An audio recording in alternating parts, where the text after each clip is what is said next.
Hey guys, thanks for tuning in to ComSpark TV. I'm your guest host, Aaron Tulledge, and with me is Michael Loggins from SMC. Michael, thanks for taking the time to join us. Thanks for having me. So I want to jump into some questions. You've been in the IT field for a long time in Indianapolis, been very successful at what you do in helping SMC with all of their growth across the globe. As an IT leader at SMC, how do you work with other functional business leaders to drive projects and outcomes across SMC? So what we've done over the last about a year and a half at SMC, we've really changed where IT is trying to sit in those relationships. Before, we were really focused primarily on the technical side, only worried about what technology we could bring to the table, and only focused around that. This last year, we've really been focusing more on people. We've re-emphasize the fact that our people are probably the best thing that we can bring to the table. We have extremely smart people, both inside and outside of IT. So we're working closer with the business, not talking just solely about the technical needs, but really what their business outcomes are trying to do. Sometimes the best way to solve a problem or a business problem isn't with technology. Yet we think in IT we still have a unique position to provide that solution to them and work with them. So we're doing a lot more talking, a lot less interaction with email and chat and things and other more cold type communications. We're really trying to get in front of the business, really trying to make sure that there's a human face in front of representing IT, and we're really trying to work more as a team, not worrying about so much individual outcomes in IT or individual outcomes in the business. It's really a team effort outside of even IT. It's a whole SMC effort. If we win, we all win. Mm-hmm. So, yeah, and in previous interactions with you, you've had a strong emphasis on culture, right? And not just culture internally, but even externally with partners you work with. Can you help expand upon how that's helped with your success as well? Absolutely. I mean, so SMC is a manufacturing company, so there's not really a need for certain levels of expertise inside of SMC from an IT standpoint. Mm-hmm. Large-scale implementations, architecture, things like that.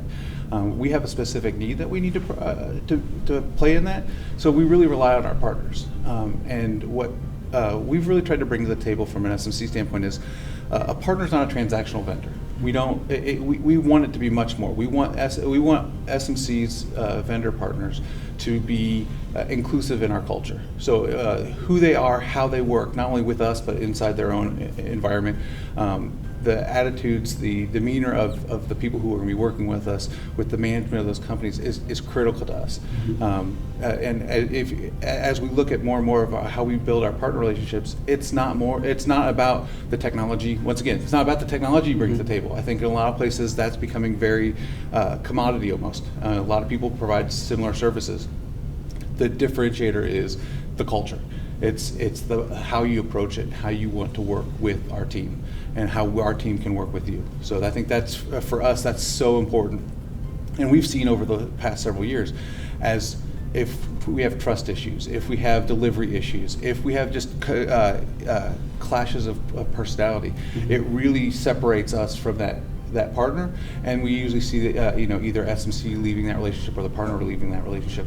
But at the same point, if you look at the partners that we've had for 5, 10, 15 years, they're those partners who really have made an effort, and SMC's made the same effort on the other way of really making that more of a strategic relationship, mm-hmm. and not just a business agreement. Yeah, that's very, very neat. So, and kind of carrying on to that culture question, with the area of Indiana, how do you feel they're preparing students and young people for the talents needed to come into the growing tech fields? Yeah, so I think over the last several years, Indiana has drastically improved on how they're empowering the younger, the students, young professionals in getting into IT, as well as allowing people who have already been established in their career to transition over to IT as that becomes more of a need, as we have job shortages in IT and with such good unemployment numbers here in town. And the great thing about IT is you don't have to go to a 4-year college to be able to be successful in IT. At SMC we have several cases where we've brought people in from the factory floor, and they've become fantastic IT staff. Very cool. People from our warehouse, sales. We don't see the barrier necessarily being technical aptitude. We can teach technical aptitude, and the universities and the trade schools and all those programs are doing a great job of providing that technical aptitude. We look for personality. We look for the ability to communicate with people. Do you have critical thinking and troubleshooting, capabilities? That's stuff that's harder to teach. I think that's maybe something that we still lack when we see younger people coming out of school, whether it's high school, is that really ability to be a person and to operate like that, at least in IT. In high school, we get a lot of kids who are, the household IT guy. They do a lot of things, or they're gamers, which all help with their ability to do from a technical aptitude standpoint, but it doesn't really give them the personality capabilities. It doesn't stretch their abilities to operate in that environment. Like I said, our culture is very different, and I think that's becoming more of a norm across the entire industry, where we want people interacting with each other. We don't want lone wolves. We don't want people, introverts are fine, but they need to be able to work with everybody else. Yeah, very, very neat. That's insightful. And are you using that to also help find people that could be, are you looking for good leadership skills, and as you pull people out of the warehouse and evaluate folks from those different areas of the business and bring them into IT, is it because you see those critical thinking skills and you see potential for them to be leaders in the company moving forward too? Absolutely. I think, we've in the past have brought in the guy who just tinkers with computers at home and things like that, and we've had various success. But a lot of times when we go meet with somebody who's shown interest in IT, we have a conversation that has, once again, nothing to do with technology. We really want to understand what they want, why they want it, where they see themselves, and get them in. I see IT's value is everyone should be a leader.